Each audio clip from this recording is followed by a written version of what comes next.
रात के 2 बज चुके थे। हाईवे पर सन्नाटा था, बस गाड़ी के इंजन की आवाज और टायरों की सरसराहट। रोहन ट्रक चला रहा है और वो देखता है कि उसकी गाड़ी का पेट्रोल खत्म होने वाला है। तो वो सोचता है कि अगर पेट्रोल पंप नहीं मिला तो गाड़ी बीच रास्ते में ही बंद हो जाएगी। वो ट्रक चला ही रहा होता है कि उसको दूर एक पेट्रोल पंप नजर आता है। चलो बच गए। थोड़ी दूर और होती तो गाड़ी बीच रास्ते में ही बंद हो जाती और फिर मुझे इस रास्ते पर रात बितानी पड़ती। जगह पूरी तरह सुनसान थी। सिर्फ एक बूढ़ा आदमी खड़ा था और वो रोहन को ही देख रहा था। आइए साहब, कितने का भरवाना है? फुल टैंक कर दो। Full tank? ठीक है साहब, अभी करता हूँ। एक बात पूछूं?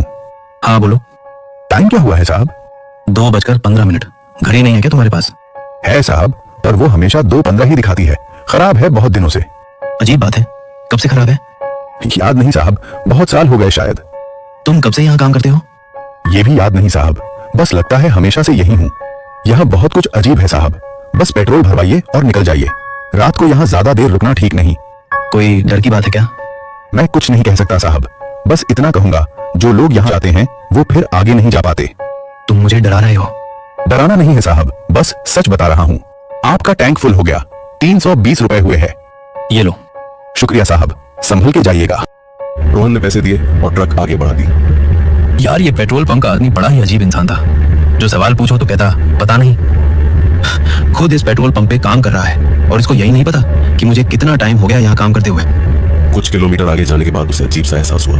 रास्ता जाना पहचाना लग रहा था। ये मोड़, ये तो वही जगह है, पर मैं तो सीधा जा रहा था, कोई मोड़ नहीं काटा। फिर मैं उसकी जगह वापस कैसे पहुंच गया? सामने वही पीली रोशनी फिर से दिखाई दी, वही पंप।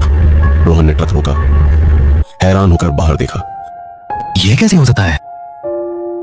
आइए साहब, पेट्रोल भरवाना है। अरे तुम, वो बूढ़े अंकल कहाँ गए जो अभी यहाँ थे? कौन बूढ़े अंकल साहब? यहाँ तो मैं ही ड्यूटी पर हूँ। मैं अभी 2 मिनट पहले यहीं से पेट्रोल भरवा कर गया था। बंसीलाल नाम बताया था उसने। साहब, यहाँ कोई बंसीलाल नाम का आदमी काम नहीं करता। शायद आपको कोई और पंप याद आ रहा होगा। नहीं भाई, यही पंप है, यही बोर्ड है, यही सब कुछ। मैं पागल नहीं हूँ। साहब, फुल टैंक करवाना है क्या? मेरा टैंक तो अभी फुल है, अभी भरवाया है। साहब, आपकी सुई तो खाली दिखा रही है। रोहन ने डैशबोर्ड देखा। सच में सुई लाल निशान पर थी, जैसे कुछ भरवाया ही ना हो। ये कैसे हो सकता है? मैंने अभी पैसे दिए थे। साहब, टाइम क्या हुआ है? क्यों पूछ रहे हो सब यही सवाल? पहले वो बूढ़ा भी यही पूछ रहा था। बस पूछ रहा हूँ साहब, यहाँ की घड़ी खराब है। 2:15 हुए हैं। हमेशा 2:15 ही होते हैं साहब यहाँ। तुम्हारा मतलब क्या है इससे? कुछ नहीं साहब, बस भरवाना है तो बताइए, नहीं तो जाइए। रोहन को अजीब सी घबराहट होने लगी। उसने जल्दी से पैसे दिए और ट्रक बढ़ा दी। इस बार उसने रास्ता ध्यान से देखा, हर मोड़, हर पेड़, हर बोर्ड को याद रखने की कोशिश की। फिर भी कुछ मिनटों बाद वही पीली रोशनी दूर से दिखाई देने लगी। नहीं, ये नहीं हो सकता। मैंने कोई मोड़ नहीं काटा, फिर भी मैं यहाँ वापस कैसे आ सकता हूँ? उसने गाड़ी रोकने की बजाय रफ्तार बढ़ा दी, सीधा निकल जाने की कोशिश की, लेकिन गाड़ी का इंजन अचानक हिचकोले खाने लगा और बंद हो गया ठीक पंप के सामने। वो इन सब चीजों से परेशान होकर गाड़ी में बैठा हुआ था कि तभी एक आवाज आई। साहब, गाड़ी खराब हो गई क्या? पता नहीं, अचानक बंद हो गई। तुम कौन हो? यहाँ अक्सर ऐसा होता है साहब, रुक जाइए, थोड़ी देर में ठीक हो जाएगी। आप कौन हो? अभी तो यहाँ एक लड़का था, छोटू नाम का। उससे पहले एक बूढ़ा आदमी था, बंसीलाल। छोटू? बंसीलाल? यहाँ कोई इस नाम का काम नहीं करता साहब। मैं रामू हूँ, इस पंप पर बरसों से हूँ, अकेला ही संभालता हूँ रात की ड्यूटी। ये मुझे समझ नहीं आ रहा। मैं यहाँ 3 बार आ चुका हूँ आज रात, और हर बार कोई नया आदमी मिलता है और हर बार कहता है कि यहाँ कोई और काम नहीं करता।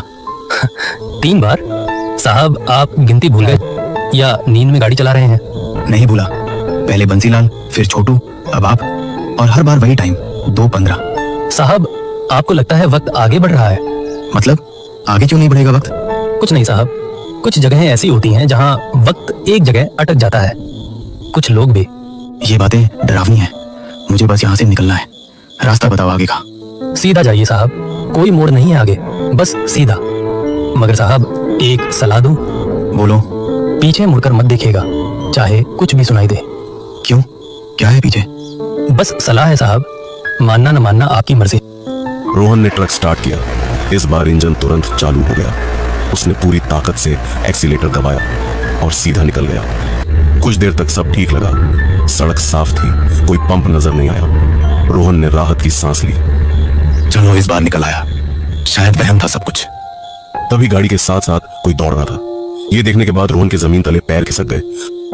ये कैसे हो सकता है? गाड़ी से 100 की स्पीड तक चल रही है, फिर ये गाड़ी के साथ साथ कौन चल रहा है? अचानक वो साया गायब हो जाता है और फिर एक आवाज आती है। रोहन, ये आवाज कौन बोल रहा है? दिखाई क्यों नहीं दे रहा कोई? तुम्हें याद नहीं मैं? मीरा, ये मुमकिन नहीं है। तुम तो मैं तो क्या रोहन, बोलो रुक क्यों गए? तुम्हारा तो एक्सीडेंट हो गया इसी हाईवे पर 2 साल पहले। मैं तुम्हारी कब्र पर गया था। हाँ हुआ था। और तुम्हारा? मेरा क्या? तुम्हारी गाड़ी का एक्सीडेंट आज रात इसी पेट्रोल पंप के पास। तुम्हें सच में नहीं याद? नहीं नहीं, मैं तो गाड़ी चला रहा हूँ, मैं ठीक हूँ। मैं महसूस कर सकता हूँ खुद को। ये स्टीयरिंग, ये सीट। तुम बस यही सोचते रहते हो हर बार रोहन, हर लूप में यही कहते हो, वही शब्द, वही घबराहट। कौन सा लूप? मुझे कुछ समझ नहीं आ रहा। साफ साफ बताओ मीरा, क्या हो रहा है मेरे साथ? ठीक है बताती हूँ, पर सुनने की हिम्मत रखनी होगी। बताओ। याद करो, तुम आज शाम अपने दोस्त की शादी से लौट रहे थे। रास्ते में नींद आ रही थी पर तुमने गाड़ी नहीं रोकी। बोलो, याद आया कुछ? हाँ हाँ, शादी थी। मैं थका हुआ था, बस घर जल्दी पहुंचना चाहता था। और फिर मुझे नींद का झोंका आया। बस 1 सेकंड के लिए आंखें बंद हुई।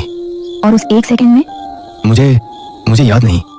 मैं यहाँ पेट्रोल पंप पर हूँ, बस इतना पता है। क्योंकि तुम्हारा दिमाग तुम्हें उस पल से बचाना चाहता है रोहन, इसलिए हर बार वो पल टूटता है और तुम फिर गाड़ी चलाते हुए पाते हो खुद को, हर बार पेट्रोल की कमी महसूस करते हुए, हर बार इसी पंप की तरफ खींचे चले आते हो। ट्रक अचानक धीमा होने लगा और सामने से वही पीली रोशनी फिर उभर आई। इस बार बोर्ड पर कुछ और लिखा था जो पहले नहीं था।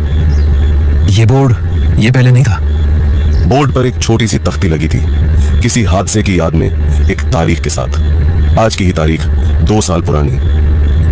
ये तारीख, ये तो मीरा के एक्सीडेंट की तारीख है। पर आज तो वो तारीख नहीं है, आज तो। अब समझे रोहन, तुम हर रात यहीं लौट आते हो। हर बार कोई नया चेहरा तुमसे टाइम पूछता है, क्योंकि तुम्हारे लिए टाइम कभी आगे बढ़ता ही नहीं। नहीं, ये सच नहीं हो सकता। मैं अभी तुमसे बात कर रहा हूँ, मैं जिंदा हूँ। मैं महसूस कर सकता हूँ अपनी धड़कन को। बंसीलाल से पूछा था टाइम, छोटू से पूछा, रामू काका से भी। हर बार जवाब वही, 2:15। ये वही मिनट है रोहन जिसमें तुम्हारी गाड़ी उस दूसरे ट्रक से टकराई थी। कौन सा ट्रक? मुझे कोई ट्रक याद नहीं। क्योंकि तुम भूलना चाहते हो, मगर एक बार और देखना पड़ेगा तुम्हें। ट्रक पूरी तरह रुक जाता है ठीक पेट्रोल पंप के सामने। इस बार वहां कोई अटेंडेंट खड़ा नहीं था, सिर्फ सन्नाटा। बंसीलाल, छोटू, रामू काका, कोई है यहाँ? कोई जवाब नहीं आया। रोहन ने गाड़ी से उतरकर पंप के अंदर देखा। रजिस्टर वहीं पड़ा था जिस पर बंसीलाल ने लिखा था। ये क्या? इसमें तो मेरा ही नाम बार बार लिखा है, रोहन शर्मा 2:15, रोहन शर्मा 2:15। कितनी बार लिखा है ये नाम? साहब, यहाँ क्या ढूंढ रहे हो इतनी रात को? एक और नया चेहरा। तुम कौन हो? मैं गुलाब सिंह, यही ड्यूटी पर हूँ। आप ठीक तो है साहब? बहुत परेशान लग रहे हैं। मुझे बताओ, ये पंप कब से यहाँ है? कितने साल हो गए? यही कोई 15-20 साल हो गए साहब। पर इसमें क्या खास बात है? क्या यहाँ कोई एक्सीडेंट था 2 साल पहले इसी जगह के पास? हाँ साहब, हुआ था। एक लड़की का और एक लड़के का भी कुछ महीने पहले। कौन सा लड़का? नाम याद नहीं साहब, पर सुना है वो लड़का उस लड़की का मंगेतर था। ट्रक से टक्कर हो गई थी ठीक इसी पंप के आगे वाले मोड़ पर। नहीं नहीं, ये मैं नहीं हो सकता। मैं यहाँ खड़ा हूँ, बात कर रहा हूँ तुमसे। साहब, आप बहुत डरे हुए लग रहे हैं, बैठ जाइए, पानी पिला दूं? मुझे पानी नहीं चाहिए, मुझे बस ये जानना है कि सच क्या है। सच यही है रोहन जो गुलाब सिंह ने बताया। तुम अभी भी यहीं हो? मैं हमेशा यहीं रहूंगी जब तक तुम सच स्वीकार नहीं करते। मैं क्या करूं फिर? कैसे रुके ये गोल चक्कर? शायद रुके ना रोहन, शायद ये हमेशा चलता रहेगा। पर एक बार, सिर्फ एक बार पीछे मुड़कर देख लो। रामू काका ने मना किया था, पर अब देखना जरूरी है। रोहन ने धीरे धीरे पीछे मुड़कर देखा। सड़क पर कुछ दूरी पर एक टूटा हुआ ट्रक खड़ा था। ये तो मेरी गाड़ी है साहब। वो गाड़ी बहुत पुराना मामला है, कोई नहीं आता उसे उठाने। कहते हैं जिसकी है वो अब भी यहीं भटकता है। नहीं। अब मान लो रोहन, दर्द कम हो जाएगा जब मान लोगे। मुझे घर जाना है, मुझे मम्मी से मिलना है। पता है रोहन, मुझे भी यही सब लगता था शुरू में, पर धीरे धीरे आदत हो जाती है इस रात की। दूर से फिर एक आवाज आई, वैसी ही जैसी पहली बार आई थी। आइए साहब, कितने का भरवाना है? रोहन ने पलट कर देखा। बंसीलाल वहीं खड़ा था। गुलाब सिंह, मीरा, टूटी गाड़ी सब गायब हो चुके थे। फुल टैंक कर दो। Full tank? ठीक है साहब। एक बात पूछूं, टाइम क्या हुआ है? 2:15 2:15, हमेशा की तरह। और रात फिर से वहीं से शुरू हो गई जहां से शुरू हुई थी। पेट्रोल पंप की पीली रोशनी में रोहन का ट्रक फिर उसी अंधेरे हाईवे की तरफ बढ़ चली, उसी लूप में, उसी रात में, हमेशा के लिए। एक ऐसा सफर जिसका कोई अंत नहीं।